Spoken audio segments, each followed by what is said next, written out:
My dear students, today we shall discuss about the one of the important theory, that is the Marxist feminism.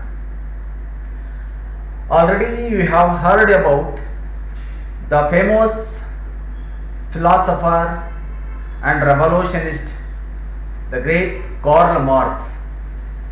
ಈಗಾಗಲೇ ನೀವೆಲ್ಲರೂ ಕೂಡ Karl ಮಾರ್ಕ್ಸ್ನ ಸಿದ್ಧಾಂತ ಮತ್ತು Karl ಮಾರ್ಕ್ಸ್ನ ಬಗೆಗೆ ಸಂಪೂರ್ಣವಾಗಿ ಈ ಹಿಂದೆ ಪದವಿ ತರಗತಿಗಳಲ್ಲಿ ತಾವೆಲ್ಲ ತಿಳ್ಕೊಂಡಿರ್ತೀರಿ. ಆ ಹಿನ್ನೆಲೆಯಲ್ಲಿ ಇವತ್ತು ಕಾರ್ಲ್ ಮಾರ್ಕ್ಸ್ ರವರು ಕೊಟ್ಟಿರುವಂತಹ ಒಂದು ಮಾರ್ಕ್ಸ್ವಾದಿ ಸ್ತ್ರೀವಾದ ವರ್ಗ ದೃಷ್ಟಿ ಆಧಾರಿತವಾಗಿ ಹುಟ್ಟಿಕೊಂಡ ಒಂದು ಪಂಥ. The Marxist feminist is mainly originated by the views on a particular class. It is always related to a particular class. Karl Marx and also the Engels, they are very influenced on this theory. Marks ಹಾಗೂ angels ರವರ ಸಿದ್ಧಾಂತದಿಂದ ಪ್ರಭಾವಗೊಂಡು ಉಗಮಗೊಂಡಂತ ಒಂದು ಸಿದ್ಧಾಂತ. According to this theory, we have to eradicate the females restraints and also the females the restrictions. This is the very important motto of this theory. ಸಾಮಾನ್ಯವಾಗಿ Karl marks ರವರು ಕೊಟ್ಟಿರುವಂತಹ ಸಿದ್ಧಾಂತದ ಪ್ರಕಾರ ನೋಡುವುದಾದರೆ ಅವರ ಹಿನ್ನೆಲೆಯಲ್ಲೂ ಕೂಡ ನಾವು ಹೆಚ್ಚು ತಿಳಿದುಕೊಳ್ಳುವಂಥ ಪ್ರಯತ್ನವನ್ನ ಮಾಡಬೇಕು. He was the philosopher of the Germany. He was born in 1818. And also he was proposed the theory, that is the scientific socialism, ವೈಜ್ಞಾನಿಕ ಸಮಾನವಾದ ಅನ್ನುವಂತಹ ಸಿದ್ಧಾಂತವನ್ನು ಅವರು ಪ್ರತಿಪಾದನೆ ಮಾಡ್ತಾರೆ. Then what is the Marxist feminism? According to this theory, the capitalism plays a large role in the oppression and inequality of women. The second one is aims to liberate women by dismantling the dominating forces of the capitalist structures. ಸಾಮಾನ್ಯವಾಗಿ ಸಿದ್ಧಾಂತ ಹೇಳುವಂತಹ ಕೆಲವು ಪರಿಕಲ್ಪನೆಗಳೇನೆಂದರೆ, ಬಂಡವಾಳಶಾಹಿಯ ಪ್ರಭುತ್ವವು ದೀರ್ಘವಾದ ಪಾತ್ರವನ್ನ ಇಲ್ಲಿ ಅಸಮಾನತೆಯನ್ನು ಸೃಷ್ಟಿ ಮಾಡುವಲ್ಲಿ ಪ್ರಮುಖ ಪಾತ್ರವನ್ನು ವಹಿಸುತ್ತೆ ಎಂಬುದು ಅವರ ವಾದ. ಹಾಗಾಗಿ ಸಮಾಜದಲ್ಲಿ ಅಸಮಾನತೆಯನ್ನು ಸೃಷ್ಟಿಸಿದೆ ಎಂಬುದು ಅವರ ವಾದ. The second thing is aims to liberate women by dismantling the dominating forces of the capitalist structures. ಹಾಗಾದಾಗ ಬಂಡವಾಳಶಾಹಿತ್ವ ರಚನಾ ಸಂವಾದಿ ನೆಲೆಯಲ್ಲಿ ನೋಡುವುದಾದರೆ ಆ ಎಲ್ಲ ಗುರಿಗಳು ಸಾಮಾನ್ಯವಾಗಿ ಮಹಿಳೆಯನ್ನ ಸ್ವತಂತ್ರಗೊಳಿಸುವ ಅಂಶಗಳಿಗೋಸ್ಕರನೇ ಇರಬೇಕು ಎಂಬುದು ಅವರ ವಾದ. ಹಾಗಾಗಿ ಆ ಎಲ್ಲ ಅಂಶಗಳನ್ನು ಕೂಡ ಚರ್ಚೆ ಮಾಡುವಂತ ಪ್ರಯತ್ನವನ್ನ ಮಾಡಬೇಕಾಗುತ್ತೆ. The third one is unequal status in the workforce and at home suppresses women which capitalism exploits their labor. ಹಾಗಾಗಿ ಆ ಹಿನ್ನೆಲೆಯೊಳಗೆ ಸಾಮಾನ್ಯವಾಗಿರ್ತಕ್ಕಂಥ ತತ್ವವನ್ನೇ ಆಧಾರವಿಟ್ಟುಕೊಂಡು ಅವರು ಪ್ರತಿಪಾದನೆಯನ್ನ ಮಾಡ್ತಾರೆ. ಸಾಮಾನ್ಯವಾಗಿ ಅಸಮಾನತೆಯ ಸ್ಥಾನಮಾನಗಳನ್ನ ಮಹಿಳೆ ಕಾರ್ಯನಿರ್ವಹಿಸುವಂತಹ ಸ್ಥಳಗಳಲ್ಲಿ ಜೊತೆಗೆ ತಾನು ಇರುವಂತಹ ಸ್ಥಳಗಳಲ್ಲೂ ಕೂಡ ಬಂಡವಾಳಶಾಹಿತ್ವ ಪ್ರಭುತ್ವವು ಕೊಟ್ಟಿರುವಂತಹ ಮಹತ್ವವನ್ನ ನೋಡಿ ಅಧ್ಯಯನ ಮಾಡುವಂಥದ್ದು. The fourth one is sees the oppression of women as part of a larger system that affects everywhere or everyone. ಸಾಮಾನ್ಯವಾಗಿ ಮಹಿಳೆ ಕೊಟ್ಟಿರುವಂತಹ ಕೆಲವೊಂದು ಸ್ಥಾನಮಾನಗಳಿಗನುಗುಣವಾಗಿ ನಾವು ಈ ತರದ ಅಂಶಗಳನ್ನು ಆಧಾರವಿಟ್ಟುಕೊಂಡು ಕೂಡ ಅಧ್ಯಯನ ಮಾಡಬೇಕು. ಹೆಣ್ಣು ತನ್ನ ಬಗ್ಗೆ ತಾನು ಪರಿಭಾವಿಸುವುದು ಆಕೆಯ ಸಾಮಾಜಿಕ ಅಸ್ತಿತ್ವದಿಂದಾಗಿ, ತನ್ನನ್ನು ತಾನು ಪರಿಭಾವನೆ ಮಾಡಿಕೊಳ್ಳೋದು, ಒಳ್ಳೆಯವಳು ಅನ್ನೋದು ಆಕೆಯ ಸಾಮಾಜಿಕ ದೃಷ್ಟಿಕೋನಗಳಿಂದಾಗಿ ಅಂತ ಕಾರ್ಲ್ ಮಾರ್ಕ್ಸ್ ಅವರು ಹೇಳ್ತಾರೆ. ಆ ಹಿನ್ನೆಲೆಯಲ್ಲಿ ನಾವು ಅವರ ವೈಜ್ಞಾನಿಕ ಚಿಂತನೆಯನ್ನು ಕೂಡ ಅಧ್ಯಯನ ಮಾಡುವಂತಹ ಸಾಧ್ಯತೆಗಳನ್ನು ಇಟ್ಟುಕೊಂಡು ಇವತ್ತು ನಾವು ಈ ರೀತಿಯ ಅಧ್ಯಯನವನ್ನು ಇಲ್ಲಿ ಮಾಡಬೇಕಾಗುತ್ತೆ. This is the picture of the Karl Marx, who was the famous philosopher. His writings cover everything, the liberty, equality, social justice and the work distribution and also the labor of division. His works, the great works, covers all these things. ಸಾಮಾನ್ಯವಾಗಿ 1818ರಲ್ಲಿ ಜನಿಸಿದಂತಹ Karl marks ಒಂದು ವೈಜ್ಞಾನಿಕ ಕ್ರಾಂತಿಯನ್ನೇ ಮಾಡ್ತಾರೆ. ಸಮಾಜದಲ್ಲಿ ಅತಿ ಹೆಚ್ಚು ಹಿಂದುಳಿದಿರುವಂತಹ ವರ್ಗಗಳನ್ನು ಮೇಲೆತ್ತುವಂತಹ ಪ್ರಯತ್ನ ಮಾಡ್ತಾರೆ. ಅವರಿಗೋಸ್ಕರ ಸಮಾನತೆ, ಸ್ವಾತಂತ್ರ್ಯ, ಸ್ವಾಯತ್ತತೆ ಮತ್ತು ಆರ್ಥಿಕ ಸ್ಥಾನಮಾನ ಈ ರೀತಿಯಾದ ಅನೇಕ ಅಂಶಗಳನ್ನು ಪರಿಚಯ ಮಾಡುವಂಥ ಪ್ರಯತ್ನ ಕೂಡ ಕಾರ್ಲ್ ಮಾರ್ಕ್ಸ್ ಮಾಡ್ತಾರೆ. ಏಕೆಂದರೆ ಈ ಹಿನ್ನೆಲೆಯಲ್ಲಿ ಆರ್ಥಿಕಾಂಶಗಳಿಗೆ ಮಹತ್ವ ನೀಡುವುದರ ದೆಸೆಯಿಂದಾಗಿ ಮಾರ್ಕ್ಸ್ವಾದಿ ಸ್ತ್ರೀವಾದಿಗಳು ಏನಿದ್ದಾರೆ, ಅವರ ಫಾಲೋವರ್ಸ್ ಅವರೆಲ್ಲರೂ ಕೂಡ ಹೆಂಗಸರನ್ನ ವ್ಯಕ್ತಿಗಳಿಂದ ಪರಿಗಣಿಸದೆ ಅವರು ಕೂಡ ಒಂದು ವಿಶಿಷ್ಟ ಆರ್ಥಿಕ ವರ್ಗವೆಂದು ಪರಿಗಣನೆ ಮಾಡ್ತಾರೆ. This is the very the great decision by the feminist theory. This is the picture about the Karl Marx. Then what is the feminist? What is the feminism? What is the Marxist feminism? Here the Marxist feminism is some type of feminist. It is an ideology which focuses on the dismantling of capitalism as a way to liberate women. ಸಾಮಾನ್ಯವಾಗಿ marks ಸ್ತ್ರೀವಾದಿ ಸಿದ್ಧಾಂತವು ಒಂದು ವಿಧವಾಗಿರುವಂತಹ ಸ್ತ್ರೀವಾದಿಗಳ ಆದರ್ಶ ಶಾಸ್ತ್ರ ಎಂದು ಕೂಡ ನಾವು ಕರೀಬಹುದು. It always focuses on the dismantling of capitalism as a way of liberate women. ಸಾಮಾನ್ಯವಾಗಿ ಇದು ಯಾವಾಗಲೂ ಕೂಡ ಪ್ರತಿಪಾದನೆ ಮಾಡುವಂಥ ಅಂಶಗಳೇನೆಂದರೆ, ಇದು ಮಹಿಳೆಯನ್ನ ಸಬಲೀಕರಣ ಅಥವಾ ಏನು ಸ್ವಾತಂತ್ರ್ಯ ಎಂದು ಕರೆಯುತ್ತೀವಲ್ವಾ, ಆ ಅಂಶಗಳ ಹಿನ್ನೆಲೆಯಲ್ಲಿ ಒಂದು ಪ್ರಯತ್ನ ಮಾಡುತ್ತೆ.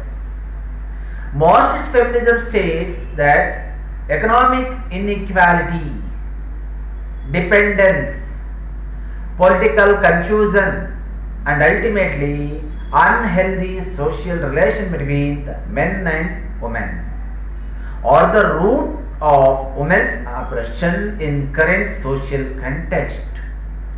ಸಾಮಾನ್ಯವಾಗಿ ಆರ್ಥಿಕ ಸಮಾನತೆಯನ್ನು ಗುರುತಿಸ್ತಾರೆ, ಅವಲಂಬನೆಯನ್ನು ಗುರುತಿಸ್ತಾರೆ, ಅವರು ರಾಜಕೀಯ ದ್ವಂದ್ವಗಳನ್ನು ಗುರುತಿಸ್ತಾರೆ, ಅಂತಿಮವಾಗಿ ಸಾಮಾಜಿಕ ಕೆಟ್ಟು ಹೋಗಿರ್ತಕ್ಕಂತಹ ಸಾಮಾಜಿಕ ಸಂಬಂಧಗಳನ್ನು, ಮನುಷ್ಯ ಮತ್ತೆ ಸ್ತ್ರೀ ಮತ್ತೆ ಪುರುಷರ ನಡುವೆ ಕೆಟ್ಟು ಹೋಗಿರುವಂತಹ ಸಾಮಾನ್ಯ ಸಂಬಂಧಗಳನ್ನು ಸರಿಪಡಿಸುವಂತಹ ಪ್ರಯತ್ನ ಹಾಗೂ ಅವುಗಳ ಮೇಲೆ ಪುರುಷ ಮಾಡುವಂತಹ ದಬ್ಬಾಳಿಕೆಗಳನ್ನು ಸಾಮಾಜಿಕ ಸಾಂಸ್ಕೃತಿಕ ಸಂದರ್ಭದಲ್ಲಿ ಅಧ್ಯಯನ ಮಾಡುವ ಪ್ರಯತ್ನ ಮಾಡ್ತಾರೆ. This idea was laid by Engels. Engels is also a philosopher and follower of the Karl Marx.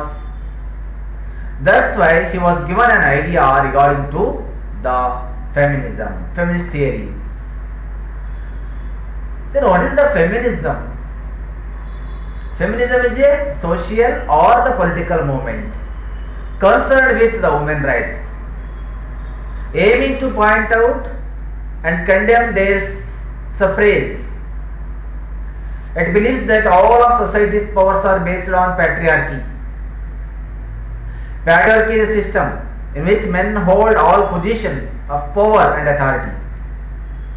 Feminism believes that in a patriarchal world, women have no rights or no powers. That's why he has given all these statements.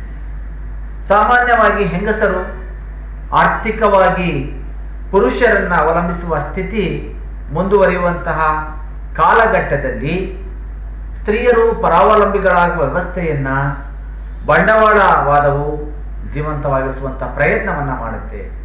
ಜೊತೆಗೆ ಮಹಿಳೆಯರ ಈ ಸಾಮಾನ್ಯವಾಗಿ ಮನೆ ಕೆಲಸ ಈ ಥರದ ಅನೇಕ ಅಂಶಗಳಿಂದ ಹೊರತರುವಂಥ ಪ್ರಯತ್ನ ಕೂಡ ಈ ಫೆಮಿನಿಸ್ಟ್ ವಿರೋಧ ಮಾಡ್ತದೆ, ಅದನ್ನು ಬಲಪಡಿಸುತ್ತದೆ.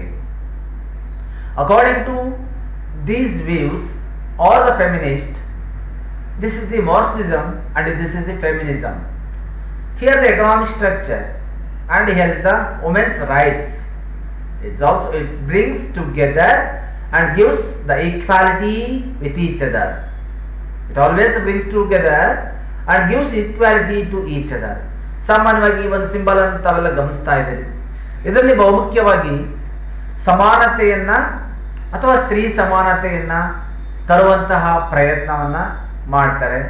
ಅದರ ಜೊತೆಗೆ ಈ ತರದ ಅನೇಕ ಅಂಶಗಳು ಕೂಡ ಅದರಲ್ಲಿ ಬರುವಂತ ಪ್ರಯತ್ನ ಕೂಡ ಮುಖ್ಯವಾಗಿ ನಾವೆಲ್ಲ ಗಮನಿಸಬೇಕಾಗುತ್ತೆ. ಹಾಗಾಗಿ ಸಮಾನತೆ, ಸ್ವಾತಂತ್ರ್ಯಕ್ಕೆ ಸಂಬಂಧಪಟ್ಟಂತ ಅನೇಕ ವಿಚಾರಗಳು. ಪ್ರಮುಖ ಮಾರ್ಕ್ಸ್ವಾದಿ ಸ್ತ್ರೀವಾದಿಗಳೆಂದರೆ including on the basis of the Marxist Karl Marx principle or theory, the main proponents of the Marxist feminist are Rosa Luxemburg, she was from the Poland, and Clara Zetkin, she was from the Germany, and also Sissiko, she was from Japan, then and others. ಸಾಮಾನ್ಯವಾಗಿ ಈ 3 ಜನ ವ್ಯಕ್ತಿಗಳು ಸ್ತ್ರೀವಾದ ಸಿದ್ಧಾಂತವನ್ನ ತರುವಲ್ಲಿ ಪ್ರಯತ್ನವನ್ನ ಪಡ್ತಾರೆ. ಅದರಲ್ಲಿ ಸಾಮಾನ್ಯವಾಗಿ ಪೋಲೆಂಡಿನ Luxembourg ಅನ್ನುವಂತಹ ರೋಸಾ ಲಕ್ಸೆಂಬರ್ಗ್ ಅನ್ನುವಂತಹ ಒಬ್ಬ ಸ್ತ್ರೀ, ಹಾಗೂ ಜರ್ಮನಿಯ ಚೆಸಿಕೋ ಅನ್ನುವಂತಹ ವ್ಯಕ್ತಿ, ಅನ್ನುವಂಥ ವ್ಯಕ್ತಿ, ಹಾಗೂ ಕ್ಲಾರಾ ಜೆಟ್ಕಿನ್ ಅನ್ನುವಂಥ ವ್ಯಕ್ತಿ ಕೂಡ ಜರ್ಮನಿಯವರೇ. ಅದರ ಜೊತೆ ಕ್ಲಾರಾ ಜೆಟ್ಕಿನ್ ಅನ್ನುವಂಥ ವ್ಯಕ್ತಿನೂ ಕೂಡ ಇದಕ್ಕೆ ಸಂಬಂಧಪಟ್ಟಂತ ಪ್ರಯತ್ನವನ್ನ ಮುಂದುವರಿಸುತ್ತಾರೆ. ಆ ಹಿನ್ನೆಲೆಯಲ್ಲಿ ಅವರು ಕೆಲವೊಂದು ಅಂಶಗಳನ್ನ ಪ್ರತಿಪಾದನೆ ಮಾಡುವ ದೃಷ್ಟಿಯಲ್ಲಿ ತಮ್ಮ ಕೆಲಸವನ್ನ ನಿರ್ವಹಣೆ ಮಾಡುವಂತ ಪ್ರಯತ್ನವನ್ನು ಕೂಡ ಮಾಡಿದ್ದಾರೆ. ಅವರಲ್ಲಿ ಪ್ರಮುಖವಾದ ಪ್ರತಿಪಾದನೆಗಳೆಂದರೆ, what are the important argument are advocates of the Marxist feminist. ಹಾಗಾಗಿ ಮಾರ್ಕ್ಸಿಸ್ಟ್ ಫೆಮಿನಿಸ್ಟ್ ನೀಡಿರುವಂತಹ ಪ್ರಮುಖ ಪ್ರತಿಪಾದನೆಗಳು ಯಾವ್ಯಾವುದು? ದ ಫಸ್ಟ್ ಒನ್ ಈಸ್ ಮಹಿಳೆಯರನ್ನ ಎಲ್ಲಾ ಸಂಕಷ್ಟಗಳಿಂದ ವಿಮೋಚನೆಗೊಳಿಸುವುದು. To give freedom for the women by all problems. ಮಹಿಳೆಯರನ್ನ ಎಲ್ಲಾ ಸಂಕಷ್ಟಗಳಿಂದ ಅವರನ್ನು ಮುಕ್ತಗೊಳಿಸೋದು, ವಿಮೋಚನೆಗೊಳಿಸೋದು. ಏನೇನು ಸಂಕಷ್ಟಗಳಿತ್ತು? ಪ್ಯಾಟ್ರಿಯಾರ್ಕಿ ಅನ್ನುವಂಥ ಒಂದು ಸಮಸ್ಯೆ ಇತ್ತು, ಪಿತೃಪ್ರಭುತ್ವದ ಪರಿಕಲ್ಪನೆ, ಸಂತಾನೋತ್ಪತ್ತಿ ಅನ್ನುವಂಥ ಪರಿಕಲ್ಪನೆ ಇತ್ತು. ಅದರ ಜೊತೆ ಆರ್ಥಿಕವಾಗಿ ಅವಲಂಬಿತರಾಗಿದ್ರು, ಒಬ್ಬರನ್ನೊಬ್ಬರು ಆರ್ಥಿಕವಾಗಿ ಅವಲಂಬಿತರಾಗಿರ್ತಾರೆ. ಹಾಗಾಗಿ ಹೊರಗೆ ಮನೆಗೆ ದೇರ್ ಇಸ್ ನೋ ಈಕ್ವಾಲಿಟಿ, ಯಾವುದೇ ಆಗಿರ್ತಕ್ಕಂಥ ಸಮಾನವಾಗಿರ್ತಕ್ಕಂಥ ಸ್ಥಾನಮಾನಗಳು ಇರಲಿಲ್ಲ. ಈ ಹಿನ್ನೆಲೆಯಲ್ಲಿ ಮಹಿಳೆಯರನ್ನ ಅವರು ಹಾಗೇನೆ ನೋಡಬೇಕು ಅನ್ನುವಂಥ ಚಿಂತೆಯಲ್ಲಿ ಅವರು ತಮ್ಮ ಪ್ರತಿಪಾದನೆಯನ್ನು ಮಾಡಿದ್ದಾರೆ. ದ ಸೆಕೆಂಡ್ ಒನ್ ಈಸ್ ಕೆಳವರ್ಗದವರು ಸಂಘಟಿತರಾಗಬೇಕು ಮತ್ತು ತಮ್ಮ ಶೋಷಣೆಯ ವಿರುದ್ಧ ಧ್ವನಿ ಎತ್ತಬೇಕು. The lower classes should be organised, should be a group. ಸಾಮಾನ್ಯವಾಗಿ ಕೆಳವರ್ಗ ಅಂತ ನಾವೇನು ಕರಿತೀವಲ್ವಾ, ಅವರೆಲ್ಲರೂ ಕೂಡ ಒಗ್ಗಟ್ಟಾಗಿರುವಂಥ ಪ್ರಯತ್ನವನ್ನ ಮಾಡಬೇಕು. And also they always oppose to the slavery against them. They always oppose slavery against them or exploitation against them. ಸಾಮಾನ್ಯವಾಗಿ ತಮ್ಮ ವಿರುದ್ಧ ಏನು ಶೋಷಣೆ ನಡೆಯುತ್ತೆ, ಆ ಶೋಷಣೆಯ ವಿರುದ್ಧ ಅವರು ಧ್ವನಿ ಎತ್ತಬೇಕು, ಹೋರಾಡಬೇಕು. ಸಾಮಾನ್ಯವಾಗಿ ಈ ವೇಶ್ಯಾವಾಟಿಕೆ ಅಥವಾ ಬಲವಂತವಾದ ಲೈಂಗಿಕ ಚಟುವಟಿಕೆಗಳು ಅಥವಾ ಬಲವಂತವಾಗಿ ಮನೆ ಕೆಲಸಗಳು ಅಥವಾ ವರದಕ್ಷಿಣೆಯ ಕೆಲಸಗಳು, ಸಮಾನತೆ ಇಲ್ಲದೆ ಇರುವಂಥದ್ದು, ಶಿಕ್ಷಣದಿಂದ ವಂಚಿತರಾಗಿರುವಂಥದ್ದು, ಈ ಎಲ್ಲ ಅಂಶಗಳ ವಿರುದ್ಧ ಅವರು ಹೋರಾಡುವಂತಹ ಪ್ರಯತ್ನವನ್ನು ಮಾಡಬೇಕು. And also the third one is they always oppose to the land ownership and also the private sector. ಊಳಿಗಮಾನ್ಯ ಪದ್ಧತಿ ಮತ್ತು ಖಾಸಗಿ ಭೂಮಾಲೀಕತ್ವದ ವಿರೋಧ ಮಾಡಬೇಕು. ಸಾಮಾನ್ಯವಾಗಿ ಊಳಿಗಮಾನ್ಯ ಪದ್ಧತಿಯನ್ನು ನೋಡಿದರೆ ಯುರೋಪ್ನಲ್ಲಿ ಹೆಚ್ಚು ಪ್ರಚಲಿತದಲ್ಲಿದ್ದು, ಆ ಊಳಿಗಮಾನ್ಯ ಪದ್ಧತಿಯನ್ನು ವಿರೋಧ ಮಾಡಬೇಕು ಇವರು ಕೂಡ ಅವರಿಗೆ ಸಂಬಂಧಪಟ್ಟಂತೆ, ಅಥವಾ ಪುರುಷ ಶಾಹಿನೋ ಯಾವ ಅಂಶ ಆಧಾರ ಇಟ್ಕೊಂಡು ಹೇಳ್ತಾರೋ ಆ ಹಿನ್ನೆಲೆಯಲ್ಲಿ ಅವರು ಪ್ರತಿಪಾದನೆಯನ್ನು ಮಾಡಬೇಕಾಗುತ್ತೆ. ಜೊತೆಗೆ ಖಾಸಗಿ ಭೂಮಾಲೀಕತ್ವವನ್ನು ಕೂಡ ವಿರೋಧ ಮಾಡಬೇಕು. ಆಸ್ತಿಗಳು ಕೆಲವರ ಹಿಡಿತದಲ್ಲಿ ಮಾತ್ರ ಇರುತ್ತೆ. ನಮ್ಮದು ಇತಿಹಾಸ ಓದಿದವರು ಅಧ್ಯಯನ ಮಾಡ್ತೀವಿ. That's why they always oppose to these policies, these economic policies, these land ownership policies. That is the main principles of the main argument of the Marx feminist. Then the another one is, fourth one is, ಪುರುಷರ ನಿಯಂತ್ರಣದ ಕಾರ್ಮಿಕತನ ಮತ್ತು ಲೈಂಗಿಕತನದಿಂದ ಹೊರಬರುವುದು, to away from the control of men regarding to the sexual activities and the labored work and laborism. This is the very very important. That's why some ladies or some females are always struggle with to outcome from these activities, like the sexual harassment or the labor shame. ಸಾಮಾನ್ಯವಾಗಿ ಪುರುಷರ ದಬ್ಬಾಳಿಕೆಗೆ ಒಳಗಾಗಿ ಬಲವಂತವಾದ ಕೆಲವು ಪ್ರಕ್ರಿಯೆಗಳಲ್ಲಿ ಇವತ್ತಿನ ದಿನಗಳಲ್ಲಿ ಏನು ಮಹಿಳೆಯರು ತೊಡಗುತ್ತಾ ಇದ್ದಾರಲ್ವಾ, ಆ ಎಲ್ಲ ಅಂಶಗಳಿಂದ ಮಹಿಳೆ ಹೊರಬರುವ ಪ್ರಯತ್ನವನ್ನು ಮಾಡಬೇಕು. Then the fifth one is to eradicate the slaverism from the female group. Eradication of the slaverism, ಗುಲಾಮಗಿರಿಯ ನಿವಾರಣೆಯನ್ನು ಮಾಡಬೇಕು ಪ್ರತಿಪಾದನೆ ಮಾಡ್ತಾರೆ. ಗುಲಾಮರಾಗಿ ಸ್ತ್ರೀ ಯಾವುದೇ ಕಾರಣಕ್ಕೂ ಇರಲಾರಳು. They always oppose to the slaverism. ಗುಲಾಮರಾಗಿ, ಮನೆಗೆಲಸದ ಆಳಾಗಿ ಅಥವಾ ಮತ್ಯಾವುದೋ ಪರಿಕಲ್ಪನೆಯ ವಸ್ತುವಾಗಿ ಅವಳು ಇರಲಾರಳು. ಅದರಿಂದ ಮುಕ್ತಿ ಹೊಂದಬೇಕು. That is a very very important another aspect of the ಸ್ಲೇವರಿಸಮ್.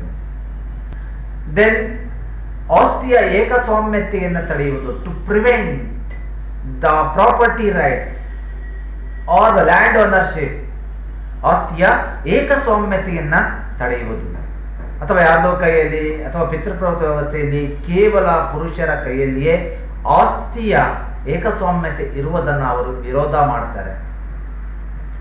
ಆ ಹಿನ್ನೆಲೆಯಲ್ಲಿ ಆ ಹಕ್ಕಿನ ವಿರುದ್ಧ ಹೋರಾಡುವಂತ ಪ್ರಯತ್ನವನ್ನ ಮಾಡ್ತಾರೆ. ದ ನೆಕ್ಸ್ಟ್ ಒನ್ ಈಸ್ ಲಿಂಗ ದಬ್ಬಾಳಿಕೆಯನ್ನ ವಿರೋಧಿಸುವುದು, to oppose the gender oppression. ಲಿಂಗ ದಬ್ಬಾಳಿಕೆ, ನಾನು ಗಂಡು ನೀನು ಹೆಣ್ಣು, ಈ ಥರದ ಎಷ್ಟೋ ದಬ್ಬಾಳಿಕೆಗಳು ಇವತ್ತಿನ ಪ್ರಪಂಚದಲ್ಲಿ ಕಾಲಾಂತರದಿಂದಲೂ ಕೂಡ ನಡೆಯುತ್ತಾ ಬಂದಿರೋದನ್ನು ನಾವು ಗಮನಿಸ್ತಾ ಇದ್ದೇವೆ. ಹಾಗಾಗಿ ಈ ಎಲ್ಲ ಹಿನ್ನೆಲೆಯಲ್ಲಿ ಇವತ್ತು ಜೊತೆಗೆ ಮಹಿಳೆಯರ ಸ್ಥಾನಮಾನಗಳನ್ನು ಕೂಡ ಹೆಚ್ಚು ಮಾಡುವಂತಹ ಪ್ರಯತ್ನವನ್ನ ಮಾಡಬೇಕಾಗುತ್ತೆ. ಹಾಗಾಗಿ ಇದಕ್ಕನುಗುಣವಾಗಿ ಏನಾಗುತ್ತೆ, ಸಾಮಾನ್ಯವಾಗಿ ಹಲವು ದಿನಗಳಲ್ಲಿ ಕೂಡ ಚಳುವಳಿಗಳು ಕೂಡ ನಡೀತಾ ಬಂದಿದೆ. ಚೀನಾದಲ್ಲಿ ಚಳುವಳಿ ನಡೆಯುತ್ತೆ because of the development of the leadership among the women's. ಅದರ ಜೊತೆ ಮಧ್ಯಕಾಲೀನ ಭಾರತದಲ್ಲೂ ಕೂಡ ಚಳುವಳಿಗಳು ಕೂಡ ನಡೆಯುತ್ತೆ because of the women's dominance. ಮಹಿಳೆಗೆ ಸ್ವಾಯತ್ತತೆಯನ್ನು ಕೊಡಬೇಕು ಅಂತೇಳಿ ನಮ್ಮ ಭಾರತದಲ್ಲೂ ಕೂಡ ಚಳುವಳಿ ನಡೆದಿದೆ. And also to criticise the government policies and to encourage the women's program, that is also a very very important argument of the Marxist feminism. ಸಾಮಾನ್ಯವಾಗಿ ಸರ್ಕಾರದ ಕಾರ್ಯಕ್ರಮಗಳನ್ನ ಉತ್ತೇಜನಗೊಳಿಸೋದು, ಅಥವಾ ಕೆಲವು ಕೊಟ್ಟಿರುವಂತಹ ಸರ್ಕಾರ ಕಾರ್ಯಕ್ರಮಗಳು ಸರಿಯಿಲ್ಲದೆ ಹೋಗಿದ್ರೆ ಅವುಗಳನ್ನು ಟೀಕಿಸುವಂತ ಕೆಲಸವನ್ನು ಕೂಡ ಮಾಡುವಂಥದ್ದು. and also that is very very important to protect the women rights, child rights, baby child rights, ಹೆಣ್ಣು ಶಿಶುವಿನ ಹಕ್ಕುಗಳನ್ನು ರಕ್ಷಣೆ ಮಾಡುವಂಥದ್ದು, ಜೊತೆಗೆ ಮಹಿಳೆಯ ಹಕ್ಕುಗಳನ್ನು ರಕ್ಷಣೆ ಮಾಡುವಂಥ ಪ್ರಯತ್ನವನ್ನ ಮಾಡುವಂಥದ್ದು ಕೂಡ ಬಹಳ ಮುಖ್ಯವಾಗಿ ಇರುವಂಥದ್ದು. And also to improve the women health programmes or women health status and women health concern. That is the another important argument of the Marxist feminist. ಸಾಮಾನ್ಯವಾಗಿ ಮಾರ್ಕ್ಸ್ವಾದಿ ಸಿದ್ಧಾಂತವಾದಿಗಳು ಕೂಡ ಈ ರೀತಿಯಾದ ಒಂದು ಪ್ರಯತ್ನವನ್ನ ಅವರು ಮಾಡ್ತಾರೆ.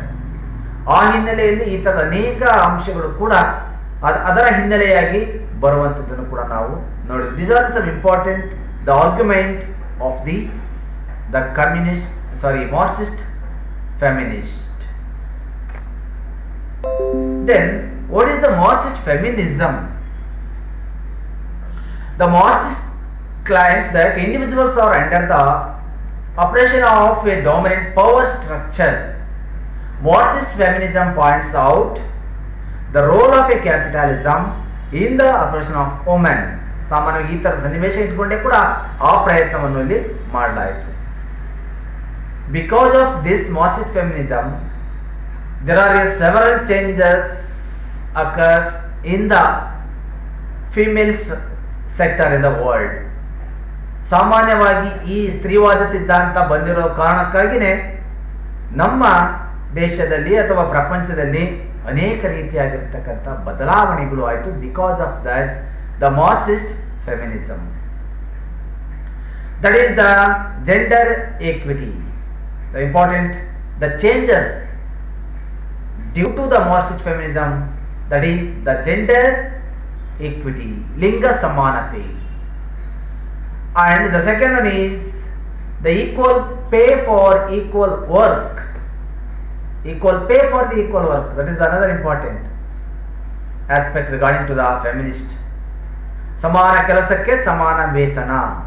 ಎಷ್ಟು ಆದರೆ ಗಂಡಸಿನಷ್ಟೇ ಕೆಲಸ ಮಾಡಿದಂಥ ಸ್ತ್ರೀಯರಿಗೆ ಕಡಿಮೆ ವೇತನವನ್ನು ಕೊಡ್ತಾ ಇದ್ರು, ನಾವು ನೋಡ್ತಾ ಇದ್ದೀವಿ ಹಳ್ಳಿಗಳಲ್ಲಿ ಇವತ್ತು ಕೂಡ ಇದೆ. ಗಂಡಸಿಗೆ 500 ಕೊಟ್ಟರೆ ಹೆಂಗಸಿಗೆ 300 ರೂಪೀಸ್ ಕೊಡ್ತಾರೆ. ಆದ್ದರಿಂದ this is the very bad opinion about the female. That's why they always argue that give the equal pay for the equal work. ಕೊಡಿ ಸಮಾನ ವೇತನವನ್ನು, ಸಮಾನ ಕೆಲಸಕ್ಕಾಗಿ ಸಮಾನ ವೇತನವನ್ನು ಕೊಡಿ ಅಂತ ಹೇಳ್ತಾರೆ. And also right to health and education, right to health and education, that is another important argument of the feminist theory, right to health and education. And another important one is equality in politics. Equality in politics. ರಾಜಕೀಯದಲ್ಲಿ ಸಮಾನತೆಯನ್ನು ತರುವ ಕಾರಣಕ್ಕಾಗಿ ಅದನ್ನು ಕೂಡ ಅವರು argue ಮಾಡುವಂಥ ಪ್ರಯತ್ನವನ್ನು ಮಾಡುತ್ತಾರೆ. ಹಾಗಾಗಿ ಆರೋಗ್ಯ ಮತ್ತು ಶಿಕ್ಷಣ ಪಡೆಯುವಂತಹ ಹಕ್ಕು ಪ್ರಯತ್ನ ಮಾಡ್ತಾರೆ. ಶಿಕ್ಷಣದ ಹಕ್ಕು ಎಲ್ಲರಿಗೂ ಅಂತ ಹೇಳ್ತಾರೆ, ಆರೋಗ್ಯವನ್ನು ಪಡೆಯುವ ಹಕ್ಕು ಅಂತಲೂ ಕೂಡ ಹೇಳ್ತಾರೆ. ಅದರ ಜೊತೆ ರಾಜಕೀಯದಲ್ಲಿ ಅವಕಾಶಗಳನ್ನು ಕೊಡಬೇಕು ಅಂತ ಹೇಳ್ತಾರೆ, ಅವಕಾಶಗಳನ್ನು ಎಲ್ಲರಿಗೂ ಮೀಸಲಾಗಿಡಬೇಕು ಅಂತ ಪ್ರಯತ್ನ ಕೂಡ ಅವರು ಮಾಡ್ತಾರೆ. And also the other important is they always suppose the patriarchy system in the world. Patriarchy system in the society, ಸಮಾಜದಲ್ಲಿರುವಂತಹ ಪಿತೃಪ್ರಭುತ್ವ ಪರಿಕಲ್ಪನೆಯನ್ನ ಅವರು ವಿರೋಧ ಮಾಡುವಂಥ ಪ್ರಯತ್ನವನ್ನು ಮಾಡ್ತಾರೆ. And also they always opposed to sati system. ಇದು ಇಂಡಿಯಾದಲ್ಲಿ ಇತ್ತು, ಭಾರತದ ಕೆಲವು ದೇಶಗಳಲ್ಲಿ, ಅಂದರೆ ನಮ್ಮ ಭಾರತದಲ್ಲೇ, ಪ್ರಪಂಚದ ಹಲವು ದೇಶಗಳಲ್ಲಿ, ಅಂದರೆ ನಮ್ಮ ಭಾರತದಲ್ಲೇ ಇರುವಂತಹ ಸ್ತ್ರೀ ಹೋರಾಟಗಳು ಕೂಡ ಇದರಲ್ಲಿ ಪ್ರಮುಖವಾಗಿ ಕಾಣಿಸ್ಕೊಳ್ತಾರೆ. ಅದರಲ್ಲಿ ಸತಿ ಪದ್ಧತಿ ಒಂದು, ನೀವು ನೋಡ್ತೀರಿ ಆಚಾರ್ಯ ವಿನೋಬಾ ಭಾವೆ ಅಥವಾ ವಿನೋಬಾ ಭಾವೆ, ಜ್ಯೋತಿಬಾ ಫುಲೆ ಮುಂತಾದವರೆಲ್ಲ ಈ ತತ್ವಗಳ ಆಧಾರದ ಮೇಲೆ ಸತಿ ಪದ್ಧತಿಯನ್ನು ದಯಾನಂದ ಸರಸ್ವತಿಯವರು, ರಾಜಾರಾಮ್ ಮೋಹನ್ ರಾಯರವರು, ಈ ಥರದ ವ್ಯಕ್ತಿಗಳೆಲ್ಲರೂ ಕೂಡ ಹೋರಾಟ ಮಾಡಿ ಅದನ್ನು ಅಪೋಸ್ ಮಾಡುವಂಥ ಪ್ರಯತ್ನ ತಮ್ಮೆಲ್ಲರೂ ಕೂಡ ಬಂದಿರೋದನ್ನು ನೀವೆಲ್ಲರೂ ಕೂಡ ಗಮನಿಸುತ್ತೀರಿ. ಹಾಗಾಗಿ ಸಾವಿತ್ರಿಬಾಯಿ ಫುಲೆ ಅನ್ನುವಂತಹ ವ್ಯಕ್ತಿ, ಏನು ನಾವು ನಮ್ಮ ದೇಶದ ಮೊದಲ ಮಹಿಳಾ ಶಿಕ್ಷಕಿ ಎಂದೇನು ಕರೆಯುತ್ತೇವೆ, ಆ ಮಹಿಳಾ ಶಿಕ್ಷಣದ ಹಕ್ಕುಗಳಿಗಾಗಿ ಪ್ರತಿನಿತ್ಯ ಹೋರಾಟ ಮಾಡ್ತಾರೆ ತನ್ನ ಗಂಡನ ಜೊತೆ. ಮತ್ತು ತಾನು ಕೂಡ ಅಷ್ಟೇ, ಗಂಡ ಸತ್ತ ನಂತರ ತನ್ನ ಹೋರಾಟವನ್ನು ಅವರು ಮುಂದುವರಿಸುವಂಥ ಪ್ರಯತ್ನವನ್ನು ಮಾಡ್ತಾರೆ. This is all about the feminism in India. Actually what is the feminism? But what society thinks feminism is, that is a very wrong concept. Actually ಸಮಾಜದಲ್ಲಿ ಆ ಕಲ್ಪನೆಗಳೇನಿದೆ, ಆದರೆ ಸಮಾಜ ಏನು ಕಲ್ಪನೆಯನ್ನು ತಿಳ್ಕೊಳ್ಳುತ್ತೆ ಅನ್ನೋದು ಬಹಳ ಮುಖ್ಯ. ಹಾಗಾಗಿ ಪಿಕ್ಚರ್ ತೋರಿಸುವಂಥ ಧೋರಣೆನೂ ಕೂಡ ಬಹಳ ಉತ್ತಮವಾಗಿರುವಂಥದ್ದೇ. ಆ ಹಿನ್ನೆಲೆಯಲ್ಲಿ ಇದರ ಪ್ರಯತ್ನಗಳು ಕೂಡ ನಡೆಯುತ್ತೆ.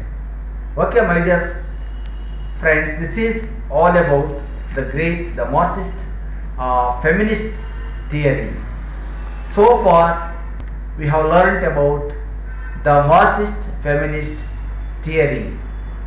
Next class we shall discuss about another important theory regarding to the feminist.